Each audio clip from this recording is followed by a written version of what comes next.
West Asia Middle East Asia വാറിന് അന്ത്യം കുറിക്കാൻ വേണ്ടി ടോക്സ് നടക്കുകയാണ് പാകിസ്ഥാനിൽ. ഏകദേശം ഇന്ത്യൻ സമയം ഉച്ചസമയം ഏകദേശം 1:30-ക്കാണ് ടോക്സ് സ്റ്റാർട്ട് ചെയ്യുന്നത്. ആദ്യം അതിൻ്റെ പ്രധാനപ്പെട്ട ചില കീ പോയിന്റിലോട്ട് വരാം. ഒന്നാമത്, ഈ ടോക്സുമായി ബന്ധപ്പെട്ട് പാകിസ്ഥാൻ ഒരു ഹോസ്റ്റ് നേഷനാണ്. ഇത് നെഗോഷിയേറ്റ് ചെയ്യുന്ന മീഡിയേറ്ററാണ്, ബ്രോക്കർ ചെയ്യുന്ന ഒരു ഹോസ്റ്റ് നേഷനാണ്. ഇതൊക്കെ നോക്കുമ്പോൾ കഴിഞ്ഞ 5-6 ദിവസം കൊണ്ട്, അതായത് ഈ പാകിസ്ഥാൻ ബ്രോക്കർ ചെയ്ത് 14 ദിവസത്തെ ട്രൂസ് വന്ന സമയത്ത് JD വാൻസ് പാകിസ്ഥാനിലോട്ട് വരുന്ന കാര്യങ്ങളൊക്കെ പറയുന്നുണ്ട്. ഇൻ്റർനാഷണൽ മീഡിയ, അമേരിക്കൻ മീഡിയ ഒക്കെ പറയുന്നുണ്ട്. ആ സന്ദർഭത്തിലല്ല ഇന്ത്യൻ മീഡിയ ഒന്നടങ്കം അത് തള്ളിക്കളഞ്ഞു. അങ്ങനൊന്നും സംഭവിക്കത്തില്ല, പാകിസ്ഥാനിലോട്ട് അമേരിക്കൻ വൈസ് പ്രസിഡന്റ് പോകില്ല, പാകിസ്ഥാന് ഇതേപോലൊരു മീഡിയേഷൻ നടത്താനുള്ള കഴിവില്ല, അവർ വെറും പോസ്റ്റ്മാനാണ് എന്നൊക്കെ രീതിയിൽ വലിയ രീതിയിലുള്ള വിമർശനം ഡിപ്ലോമാറ്റിക് എക്സ്പേർട്ടും പഴയ റിട്ടയറായ ഡിപ്ലോമാറ്റ്സും ഒക്കെ വലിയ രീതിയിൽ അറ്റാക്ക് ചെയ്തു പാകിസ്ഥാന്. അത് പാകിസ്ഥാനെ കളിയാക്കുന്ന രീതിയിൽ. പക്ഷെ ഉണ്ടായ സത്യമെന്ന് പറയുന്നത്, സദാനന്ദ് ദുമെ, അദ്ദേഹം അറിയപ്പെടുന്നൊരു ഗ്ലോബൽ എക്സ്പേർട്ടാണ്, അമേരിക്കൻ ബേസ്ഡ് ആണ്, ഇന്ത്യക്കാരനാണ്. അദ്ദേഹത്തിൻ്റെ ട്വീറ്റിൽ ഒരു ആർട്ടിക്കിൾ എഴുതിയിട്ടുണ്ട്. ഇന്ത്യ എന്ന് പറഞ്ഞൊരു third world country, developing country, അതായത് ഡെവലപ്മെൻറ്റ് ഗ്രോത്ത് ഉള്ളൊരു രാജ്യം, ഇന്ത്യൻ പ്രധാനമന്ത്രി ഉണ്ടാക്കിയ ഒരു കരിഷ്മയുണ്ട് ഗ്ലോബലായിട്ട്. ഉറപ്പായിട്ടും വിശ്വഗുരു, ഞാനും നമ്മളെല്ലാം അംഗീകരിക്കുന്നതാണ്.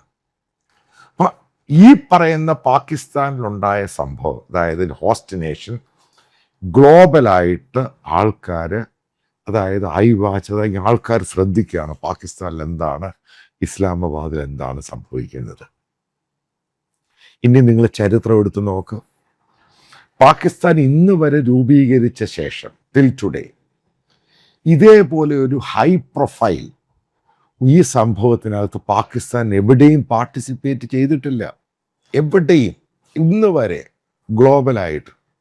പക്ഷേ ഇന്ന് അമേരിക്കയുടെ ഇറാൻ്റെ ഇടയ്ക്ക് ഗ്ലോബലായിട്ട് പാകിസ്ഥാനാണ് മീഡിയേറ്റ് ചെയ്യുന്നത്. അത് ആരുടെ കുറവാണെന്നുള്ളതൊക്കെ വരാനുള്ള ദിവസം ഉണ്ടാകാൻ പോകുന്ന ടോക്സും ഡിബേറ്റും തന്നെയാണ് ഉറപ്പായിട്ടും. ഇത് ഇന്ത്യക്ക് ഡിസഡ്വാൻറ്റേജ് തന്നെയാണ്. അതായത് ഈ മേഖലയിൽ നിന്നും പാകിസ്ഥാൻ ഒരു മീഡിയേറ്റ് ചെയ്യുന്നു. മനസ്സിലാക്കുക, അമേരിക്ക ഇറാനും തമ്മിൽ മാത്രമല്ല ഈ വാർ എന്ന് പറയുന്നത്, അതിനകത്ത് ഡയറക്റ്റായിട്ട് ഇസ്രായേൽ ഉൾക്കൊള്ളുന്നുണ്ട്. പിന്നെ ഈ പറയുന്ന middle East Asia, Saudi Arabia, Qatar, UAE, Bahrain, Oman, ഈ രാജ്യങ്ങളെല്ലാം ഉൾക്കൊള്ളുന്നുണ്ട്. അതിൻ്റെ ഒരു കീ പോയിൻ്റായിട്ട് പാകിസ്ഥാൻ മാറുന്നു. അതായത് ഇന്ത്യൻ മീഡിയ പറഞ്ഞത്, ഇന്ത്യൻ എക്സ്പേർട്ടുകൾ പറഞ്ഞത് കംപ്ലീറ്റ് ആയിട്ട് അടിസ്ഥാനം ബേസ്ലെസ് ആണ് ഈ സംഭവം. പാകിസ്ഥാൻ അഡ്വാൻറ്റേജ് ഉണ്ടായിട്ടുണ്ട്. പാകിസ്ഥാൻ അഡ്വാൻറ്റേജ് ഗ്ലോബലായിട്ട് മനസ്സിലാക്കുക. പാകിസ്ഥാൻ എന്ന് പറഞ്ഞ രാജ്യത്തെ, ഇന്ത്യ എന്ന് പറഞ്ഞ രാജ്യം മറ്റുള്ള രാജ്യങ്ങളുടെ കൂടി നമ്മൾ ടെറർ ഒറിജിൻ രാജ്യമാക്കി മാറ്റിയ അവിടെയാണ് അമേരിക്കയുടെ വൈസ് പ്രസിഡന്റ് എത്തിയത്. എയർഫോഴ്സ് 2 എന്ന് പറയുന്ന എയർക്രാഫ്റ്റ് ഇസ്ലാമാബാദിൽ ലാൻഡ് ചെയ്യുന്നത്. കാരണം ടെലിവിഷനിൽ വന്നുകൊണ്ടിരിക്കുകയാണ് ഈ വിഷ്വൽസ് എല്ലാം. ഇൻ്റർനാഷണൽ മീഡിയ, ഇന്ത്യൻ മീഡിയയിലും കാണിക്കുകയാണ്. വലിയ റെഡ് കാർപ്പറ്റ് വെൽക്കമാണ് അയാൾക്ക് കൊടുക്കുന്നത്. ഏകദേശം 4-5 F-16 എയർക്രാഫ്റ്റുകൾ അതിന് അകമ്പടി സേവിച്ചിട്ടാണ് അദ്ദേഹം ലാൻഡ് ചെയ്യുന്നത്. അമേരിക്കൻ എയർക്രാഫ്റ്റാണ്. ഇത് കാണുമ്പോൾ ഓരോ ഇന്ത്യക്കാരനും, അതായത് നമ്മൾ ഇന്ത്യൻ ലവേഴ്സാണ്. കാരണം ഇന്ത്യക്ക് ഇത് ഈസി ആയിട്ട് ചെയ്യാവുന്ന, മീഡിയേറ്റ് ചെയ്യാവുന്ന, പ്രത്യേകിച്ച് നരേന്ദ്രമോദിക്ക് അദ്ദേഹത്തിൻ്റെ ഒരു ഗ്ലോബൽ ഫിഗറും അനുസരിച്ച് നേടിയെടുക്കാവുന്നൊരു സാധ്യമാണ് പാകിസ്ഥാൻ അടിച്ചുകൊണ്ട് പോയത് എന്ന കാര്യത്തിൽ തർക്കമില്ല. അത് ബേസിക്കലി ഇന്ത്യക്ക് കിട്ടിയ സെറ്റ് ബാക്ക് തന്നെയാണ്. അതായത് ഈ മേഖലയിൽ പാകിസ്ഥാന് പ്രാധാന്യം കൂടുന്നു. അതായത് JD വാൻസ് എന്ന് പറഞ്ഞാൽ കഴിഞ്ഞ 1 വർഷം മുമ്പ് ഇന്ത്യയിൽ വന്നതാണ്. മനസ്സിലാക്കുക, JD വാൻസ് എന്ന് പറഞ്ഞ അമേരിക്കൻ പ്രസിഡന്റ്, ആ പൊസിഷനാണ് വലിയ പ്രാധാന്യം. അദ്ദേഹം ഈ പറയുന്ന യൂറോപ്യൻ രാജ്യങ്ങളിലോ അറബ് രാജ്യങ്ങളിൽ പോകുന്നത് പോലും അതിന് വലിയ പ്രാധാന്യമുണ്ട്. കാരണം അമേരിക്കൻ പ്രസിഡന്റ് പോകുന്ന പോലെയാണ് അതിൻ്റെ പ്രാധാന്യം. ഇനി എന്തുകൊണ്ടാണ് JD വാൻസ് വരാനുണ്ടായ കാരണം? അതായത് ഇറാനിയൻ ഡെലിഗേഷൻ, അതായത് ഇറാൻ്റെ മനസ്സിലാക്കൂ, ഇറാൻ്റെ നേരത്തെ ന്യൂക്ലിയറുമായി ബന്ധപ്പെട്ട ഡെലിഗേഷൻ്റെ പാർട്ടിലുള്ള ഒരുവപ്പെട്ട എല്ലാവരും കൊല്ലപ്പെട്ടു. പുതിയ ഡെലിഗേഷനാണ് പാർലമെൻറ്റ് സ്പീക്കർ അബ്ബാസ് അഗരാച്ചി, പിന്നെ അവിടെ IRGCയുടെ സീനിയർ ആയിട്ടുള്ള ഒഫീഷ്യൽസ്, പിന്നെ അവരുടെ നാഷണൽ കൗൺസിൽ, ഇതൊക്കെ പുതിയതായിട്ട് വന്ന ആൾക്കാരാണ്. ഇവരാണ് ഇറാൻ്റെ ഭാഗത്ത് ഡെലിഗേറ്റായിട്ട് പങ്കെടുക്കുന്നത്. അതായത് JD വാൻസിൻ്റെ കൂടെ ജെറാഡ് കുഷ്ണർ ഉണ്ട്, സ്റ്റീഫൻ വിറ്റ്കോഫ് ഉണ്ട്, പിന്നെ അങ്ങനെയുള്ള ഒഫീഷ്യൽസ് ഉണ്ട്. അതായത് മിഡിൽ ഈസ്റ്റ്, ഏഷ്യ ഈ ഭാഗവുമായി ബന്ധപ്പെട്ട ഒഫീഷ്യൽസും ഈ ടോക്സിൽ പങ്കെടുക്കുന്നുണ്ട്. പാകിസ്ഥാൻ്റെ റോള് മീഡിയേഷൻ മാത്രമാണ്. നേരത്തെ മനസ്സിലാക്കുക, ഈ ടോക്സ് തുടങ്ങിയത് ഇന്നോ ഇന്നലെയൊന്നുമല്ല, കഴിഞ്ഞ 4 ദിവസം ടോക്സാണ്. CNN റിപ്പോർട്ട് ചെയ്യുന്ന അനുസരിച്ച് ഇത് 2 ദിവസം കൂടെ പോകാനുള്ള സാധ്യതയുണ്ട്. മനസ്സിലാക്കുക, ഗ്ലോബലായിട്ട് മുഴുവനും ആളുകൾ വാച്ച് ചെയ്യുന്ന സംഭവമാണ് പാകിസ്ഥാനിൽ ഇസ്ലാമാബാദിൽ നടക്കുന്ന ടോക്ക്. അതുകൊണ്ടാണ് അതിന് കൂടുതൽ ഗ്ലോബൽ പ്രാധാന്യം കിട്ടിയിരിക്കുന്നത്. കാരണം ലോകത്തിൻ്റെ എക്കോണമിയെ, അതിൻ്റെ മൂവ്മെൻറ്റിനെയും ജോലി എല്ലാത്തിനെയും ബാധിക്കുന്ന രീതിയിലാണ് ഈ വാർ ഫർദർ എസ്കലേറ്റ് ചെയ്താൽ മുന്നോട്ട്. ഇപ്പോൾ ഇത്രയും നാൾ മുന്നോട്ട് പോയത് ഈ ടൂസിലാണ്, 2 ആഴ്ചത്തെ വെടിനിർത്തൽ മാത്രമാണ് ഇപ്പോൾ ഉണ്ട്. അത് ഫർദർ എങ്ങനെ പോകും എന്നുള്ളതാണ് നമ്മൾ നോക്കിക്കാണുന്നത്. എന്താണ് അമേരിക്കൻ ഡിമാൻഡ്? നമ്മൾ ഒരു കാര്യം മനസ്സിലാക്കണം, ഒരു ടോക്സ് നടക്കുമ്പോൾ ഫ്രണ്ട്ലി, അതായത് പബ്ലിക്കിൻ്റെ മുമ്പിലും ജനങ്ങളുടെ മുമ്പിലും മീഡിയയിലും പറയുന്നൊരു ടോക്സ് ഉണ്ട്, അതിൻ്റെ പുറകിലൊരു ടോക്സ് ഉണ്ട്. എന്താണ് അമേരിക്കൻ ഡിമാൻഡ് പറയുന്നത്? അമേരിക്ക പറയുന്നത് ഇറാൻ ഒരിക്കലും എൻറിച്ച് യുറേനിയം കൈവശം വെക്കാൻ പാടില്ല. ഇറാൻ ഒരു കാരണവശാലും ന്യൂക്ലിയർ വെപ്പൺസ് അവരതുണ്ടാക്കാൻ പാടില്ല. ഫസ്റ്റ് ഡിമാൻഡാണ് അമേരിക്കയുടെ. അവരുടെ ഏകദേശം 490 കിലോയോളം എൻറിച്ച്ഡ് യുറേനിയം ഉണ്ട്. അവരത് നേരത്തെ ടോക്സിന്, അതായത് സെക്കൻഡ് വാർ നടക്കുന്നതിന് മുമ്പ് അതവർ പറഞ്ഞു റഷ്യയ്ക്ക് കൈമാറാമെന്ന് പറഞ്ഞ് അമേരിക്ക അത് റിജക്റ്റ് ചെയ്തു. അമേരിക്ക പറഞ്ഞത് പൂർണ്ണമായിട്ടും അമേരിക്കയ്ക്ക് തന്നെ കൈമാറണമെന്ന് പറഞ്ഞു. ഇതിലാണ് ഉടക്കി നിന്നത്. അതുകൊണ്ടാണ് ഈ വാർ ഫർദർ, ഈ ടോക്സ് ഫർദർ പ്രശ്നമുണ്ടായി, വോസ്റ്റ് ഉണ്ടായിട്ട് പിന്നെ ഈ അറ്റാക്കിലോട്ടൊക്കെ പോകുന്നതിൻ്റെ കാര്യം. ഒന്ന്, അതിനകത്ത് അമേരിക്ക ഒരു വിട്ടുവീഴ്ചയ്ക്കും തയ്യാറല്ല. അതേപോലെ തന്നെ നിങ്ങൾ മനസ്സിലാക്കേണ്ടതാണ്, ഇറാനിൽ ഈ പറയുന്ന ന്യൂക്ലിയർ ഉപയോഗിച്ച് അവിടെ പവർ ജനറേറ്റ് ചെയ്യുന്നുണ്ട്, ഏകദേശം 1000 മെഗാവാട്ടിനടുപ്പിച്ച്. അപ്പോൾ അതിനകത്തും അമേരിക്ക പറയുന്നത്, ഇറാൻ പറയുന്ന ഒരു ഇൻ്റർനാഷണൽ മോണിറ്റർ ചെയ്യുന്ന ടീം, അല്ലെങ്കിൽ അങ്ങനൊരു ടീമിനെ അവരിത് വെക്കാൻ തയ്യാറാണ്. അമേരിക്ക അതിന് തയ്യാറല്ല. അമേരിക്ക പറയുന്നത് അതിൻ്റെ ഇൻസ്പെക്ഷൻ മോണിറ്റർ എന്ന് പറയുന്നത് അമേരിക്കൻ ഇൻസ്പെക്ടേഴ്സ് മാത്രമായിരിക്കും. ഒരു ഇൻ്റർനാഷണൽ ഒരു മറ്റുള്ള രാജ്യക്കാർ ഇതിനകത്ത് ഉണ്ടാകാൻ പാടില്ല. അമേരിക്കൻ ടീമായിരിക്കും ഈ പറയുന്ന ഇറാൻ്റെ ന്യൂക്ലിയർ, അതായത് പവറുമായി ബന്ധപ്പെട്ട സംഭവത്തെ കംപ്ലീറ്റ് മോണിറ്റർ ചെയ്യുന്നത്. അതിനകത്ത് മറ്റുള്ള രാജ്യക്കാരുണ്ടാകാൻ പാടില്ല. അപ്പം അതും ഏകദേശം ഇറാൻ അംഗീകരിച്ചു എന്നാണ് അറിയുവാൻ കഴിയുന്നത്. മൂന്നാമത്തെ ഡിമാൻഡ് എന്ന് പറയുന്നത്, ഇറാൻ ഒരു കാരണവശാലും പ്രോക്സീസ്, അതായത് ഹിസ്ബുള്ള, ഹമാസ്, അങ്ങനെയുള്ള പല പല പ്രോക്സീസ് നിങ്ങൾ കേട്ട് കാണും, ഹൂത്തികൾ, ഇവർക്കൊരു കാരണവശാലും ഒരു ഫണ്ടിങ്ങോ അതേപോലെ വെപ്പൺസോ കൊടുക്കാൻ പാടില്ല. ഇതാണ് ഡിമാൻഡ്. അപ്പോൾ അതിനകത്തും ഏകദേശം കാരണം മനസ്സിലാക്കുക, 4 ദിവസം ടോക്സ് കഴിഞ്ഞിരിക്കുകയാണ്. നേരിട്ടുള്ള ഫേസ് ടു ഫേസ് അല്ല, ഓൺ ടേബിൾ അല്ല, അല്ലാതെ ടോക്സ് കഴിഞ്ഞിരിക്കുക. അപ്പം ഇതിനകത്ത് ഏകദേശം ധാരണയായിട്ടുണ്ട്. അപ്പോൾ അതിൻ്റെ പേരിലാണ് ഇസ്ലാമാബാദിലെ ഫൈനൽ റൗണ്ട് ഓഫ് ടോക്സ് നടക്കുന്നത്. അതാണ് അമേരിക്കൻ പ്രസിഡന്റ് പറഞ്ഞ്, ഈ ടോക്സ് ഫെയിലർ ആണെങ്കിൽ ഹാർഡ് ഹിറ്റ് ചെയ്യും, ഇതായി ഇറാനെ നശിപ്പിക്കും പൂർണ്ണമായിട്ടും. അപ്പോൾ അതാണ് പറയുന്നത്, ഈ ദിവസത്തെ ടോക്സ് എല്ലാം നടന്ന് അതിൻ്റെ ഒരു ഔട്ട്കം എന്താണ്, അതിനുവേണ്ടിയാണ് ഈ പറയുന്ന ലാസ്റ്റ് ലാപ്പിലുള്ള ടോക്സ് നടക്കുന്നത്. അപ്പോൾ അവിടെയും പറയുന്നത്, അതായത് ലോങ് റേഞ്ച് മിസൈല് പാടില്ല, അവർക്ക് 150 കിലോമീറ്റർ ആ റേഞ്ചുള്ള മിസൈലേ പാടുള്ളൂ. അത് മോണിറ്റർ ചെയ്യാനും ഇൻസ്പെക്ടേഴ്സ് ഉണ്ടാകും, അത് ഇൻ്റർനാഷണൽ ഇൻസ്പെക്ടേഴ്സ് മറ്റുള്ളവരുണ്ടാകും. അതായത് ലോങ് റേഞ്ച് മിസൈല് ഇറാൻ ഉപയോഗിക്കാൻ പാടില്ല. ഇതൊക്കെയാണ് അമേരിക്കൻ ഡിമാൻഡുകൾ മുന്നോട്ട് വെക്കുന്നത്. അതേപോലെ തന്നെ അതായത് ബാക്ക്ഡോറായിട്ടുള്ള, അതായത് പുറകിൽക്കുള്ള ടോക്സിൽ പറയുന്നത്, ഇറാൻ്റെ അകത്ത് പൂർണ്ണമായിട്ടും അവിടെ ജനങ്ങൾക്ക് സ്വാതന്ത്ര്യം കൊടുക്കണം. അതായത് ഷിയ രീതിയിലുള്ള ഭരണകൂടം പാടില്ല, ആ രീതിയിൽ പോകാൻ പാടില്ല, സ്ത്രീകൾക്ക് സ്വാതന്ത്ര്യം കൊടുക്കണം, അവിടെ ഇറാനിൽ നിന്നും ആ ഇസ്ലാമിക റവല്യൂഷന് മുമ്പേ പോയിട്ടുള്ള ആളുകൾ അവരെ തിരികെ കൊണ്ടുവരണം, പല ആൾക്കാരെയും അവരെയും ഗവൺമെൻറ്റിൻ്റെ പാർട്ടാക്കണം. ഒരു കാര്യം നിങ്ങൾ ആദ്യം മനസ്സിലാക്കണം, ഏകദേശം 275ഓളം ഇറാൻ്റെ ഭരണകൂടത്തിലുള്ള സീനിയർ നേതാക്കളും IRGCക്കാരും ഈ ഭരിക്കുന്ന ആൾക്കാരെല്ലാം കൊല്ലപ്പെട്ടു. അതായത് ഇറാൻ്റെ റെജീം എന്ന് പറഞ്ഞ സാധനങ്ങൾ ഇല്ലാതായി. ഇപ്പോഴത്തെ സ്പീക്കർ എന്ന് പറഞ്ഞ ആൾ പോലും പുതിയ ആളാണ്. അയാൾ ഈ കാര്യങ്ങളെല്ലാം പോസിറ്റീവായിട്ട് കാണുന്നു. അതുകൊണ്ടാണ് അയാൾ IRGCയുടെ ഹാർഡ്ലൈനറാണ്. അപ്പോൾ അതുകൊണ്ടാണ് അയാളും കൂടെ വന്നിരിക്കുന്നത്. അതായത് പുതിയ ടീമാണ് ഇറാനും അമേരിക്കയുമായിട്ടുള്ള ടോക്സിൽ വന്നിരിക്കുന്നത്, ഫേസ് ടു ഫേസ്.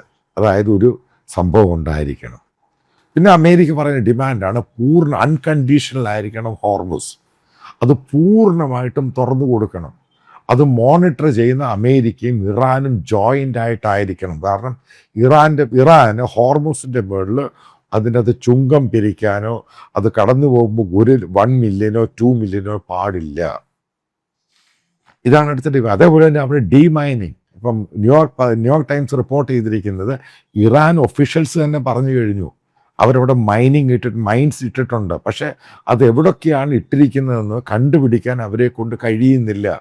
അതുകൊണ്ടാണ് അവർ പറഞ്ഞ ആദ്യം 15 കപ്പൽ, പിന്നീട് 15 ഷിപ്പ് വെച്ച് ഓരോ ദിവസം പോട്ടെന്ന്.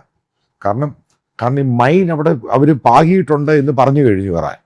പക്ഷേ അത് എടുക്കാനുള്ളത് എവിടൊക്കെയാണത് പ്ലേസ് ചെയ്തിരിക്കുന്നത് എന്നുള്ളത് അവർക്കത് കണ്ടുപിടിക്കാൻ കഴിയാതെ ജോയിൻ്റ് ഓപ്പറേഷൻ കൂടെ അമേരിക്കയുമായിട്ടും ജപ്പാനുമായിട്ടും മറ്റുള്ള രാജ്യങ്ങളും ജോയിൻ്റ് ഓപ്പറേഷനിൽ കൂടെ അത് എടുക്കാൻ പറ്റുകയുള്ളൂ. ഇതൊക്കെയാണ് ഇറാൻ പറയുന്നതും അമേരിക്ക പറയുന്നതും. ഇറാൻ പറയുന്ന പല ഡിമാൻഡുകളുണ്ട്. ഇതൊന്നും ബേസിക്കലി പബ്ലിക്കിന് മുമ്പിൽ പറയുന്ന ഡിമാൻഡുകളാണ് ഇറാൻ പറയുന്നത്. കാരണം അതൊരിക്കലും നടക്കാൻ പോകുന്ന ഡിമാൻഡുകളൊന്നുമല്ല ഇറാൻ പറയുന്നത്. അതായത് ഈ മിഡിൽ ഈസ്റ്റ് ഏഷ്യൻ രാജ്യങ്ങളിൽ അമേരിക്കൻ ബേസ് മാറ്റം നടക്കുന്ന കാര്യമൊന്നുമല്ല. അതേപോലെ തന്നെ ഡോളറിലായിരിക്കരുത് ഇപ്പം ഈ ക്രൂഡിൻ്റെയും LPG LNGയുടെ കച്ചവടം നടക്കുന്ന കാര്യമല്ല. ഇതൊക്കെ പബ്ലിക്കിൻ്റെ മുമ്പിൽ പറയുന്ന കാര്യം. ചൈനീസ് കറൻസിയിൽ നടക്കണം എന്നൊക്കെയാണ് അവർ പറയുന്നത്. നടക്കുന്ന കാര്യമല്ല. അത് ചൈനയ്ക്ക് പറയാൻ നടക്കുന്നത് എല്ലാവർക്കും അറിയാൻ നടക്കില്ല. ഇതാണ് ഒരു ഭാഗത്ത് ഇറാൻ പറയുന്ന ഡിമാൻഡുകൾ. മനസ്സിലാക്കുക, ഇതൊരു 1 സൈഡഡ് ആയിരിക്കും. അതായത് അമേരിക്ക എന്താണ് ഉദ്ദേശിച്ചത് ആ സംഭവത്തിലോട്ടാണ് ഇവരൊക്കെ പൂർണ്ണമായിട്ടും ഈ സംഭവം കൊണ്ടുപോകുന്നത്. അതിൻ്റെ ഫൈനൽ ലാപ്പ് വേണ്ടിയാണ് ഈ പറയുന്ന സീനിയറായിട്ടുള്ള അമേരിക്കൻ പൊളിറ്റിക്കൽ ലീഡേഴ്സ് അഡ്മിനിസ്ട്രേഷൻ എത്തിയിട്ടുള്ളത്. അതാണ് ഇറാനും താല്പര്യം. കാരണം ഇതിനകത്ത് ക്രിസ്റ്റൽ ക്ലാരിറ്റി വേണം. പിന്നെ ഇറാൻ പറയുന്ന ഡിമാൻഡുണ്ട്, ഇതിനകത്ത് ലെബനൻ അവിടെ സീസ് ഫയർ. അല്ല, അമേരിക്ക പറയുന്നൊരു കാര്യമുണ്ട്, അവർ നിർത്താം, സീസ് ഫയർ ഈ ഭാഗത്തിനകത്ത് കൊണ്ടുവരാം. പക്ഷേ ഒരു കാരണവശാലും ഹിസ്ബുള്ളയ്ക്കാണെങ്കിലും ഹമാസിനാണെങ്കിലും ഹൂത്തികൾക്കാണെങ്കിലും ഒരു രീതിയിലുള്ള വെപ്പൺസോ സാമ്പത്തിക സഹായമോ ഒരു പ്രോക്സീസിനെയും കൊണ്ടുവരാൻ ഇറാൻ പാടില്ല. അതങ്ങനെയാണെങ്കിൽ അതിനെ ഉൾപ്പെടുത്താമെന്ന് അമേരിക്ക പറയുന്നുണ്ട്. അതായത് ഏകദേശ ധാരണകളൊക്കെ ഉണ്ടായി എന്നുള്ളതാണ് അറിയുവാൻ സാധിക്കുന്നത്. കാരണം അവിടെ ഫർദർ വാർ എസ്കലേറ്റ് ചെയ്യാനുള്ള പോസിബിലിറ്റി കുറവാണ് എന്നാണ് പല ഇൻ്റർനാഷണൽ മീഡിയ. കാരണം ഏകദേശ ധാരണയിലായ ശേഷമാണ് ഈ ഫൈനൽ ലാപ്പിലോട്ട് കയറിയിരിക്കുന്നത്. അതേപോലെ തന്നെ അമേരിക്ക റീബിൽഡ് ചെയ്യുക ഇറാനെ എന്ന് സമ്മതിച്ചിട്ടുണ്ട്. അമേരിക്കൻ കമ്പനികൾ ഇറാൻ ഏകദേശ ധാരണയായിട്ടുണ്ട്. അമേരിക്കൻ കമ്പനികൾക്ക് അവിടെ ക്രൂഡിൻ്റെയും ഗ്യാസിൻ്റെയും അതിൻ്റെ ഓപ്പറേഷൻസ് നടത്താനുള്ള അവകാശം കൊടുക്കും. അതായത് ടെമ്പററി ആയിട്ടുള്ള ഒരു ലോങ് ടൈം ഇത് കൊടുക്കും. അതേപോലെ സാങ്ഷൻ എന്ന് പറയുന്ന അമേരിക്ക ലിഫ്റ്റ് ചെയ്യും. ഒരു കാര്യം ആദ്യം നിങ്ങൾ മനസ്സിലാക്കണം, ഞാൻ ഈ വീഡിയോ കൺക്ലൂഡ് ചെയ്യുന്നതിന് മുമ്പ്, ഒരു രോഗി, അതായത് ഒരു നോർമലായിട്ടുള്ള ഒരാൾ രോഗിയായി, പേഷ്യൻ്റായി, അത് ICU പേഷ്യൻ്റായി. ഇപ്പോൾ ഇറാനെ സംബന്ധിച്ചിടത്തോളം അത് വെന്റിലേറ്ററിലാണ്, സാമ്പത്തികമായിട്ട് തകർന്നു, പട്ടാളമില്ലാതായി. അവർക്ക് എന്താണ് ഡിമാൻഡ് വെക്കാൻ പറ്റുന്നത്? ബാക്കിയുള്ളതെല്ലാം ഈ കപടതയും കള്ളത്തരങ്ങളും മാത്രമാണ്. എന്ത് ഡിമാൻഡ് ചെയ്യാൻ പറ്റും ഇറാന്? അവർക്ക് പറയാൻ പറ്റും അത് വേണം, ഇത് വേണം, ഇത് വേണം. അവർക്ക് സ്ട്രെങ്ത് ഉണ്ടെങ്കിൽ, കേപ്പബിലിറ്റി ഉണ്ടെങ്കിൽ അവർക്ക് ഡിമാൻഡ് ചെയ്യാമായിരുന്നു.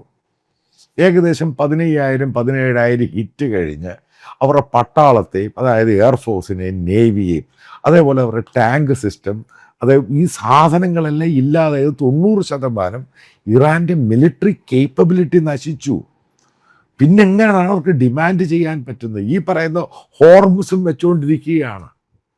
അതാണ് അവരുടെ ആകെ ഒരു കച്ചിത്തുരുമ്പെന്ന് പറയുന്നത്. അപ്പം അതിനെ തീർക്കാൻ വേണ്ടി അമേരിക്ക ഒരൊറ്റ ദിവസം കൊണ്ടങ്ങ് തീർത്തു കൊടുക്കും.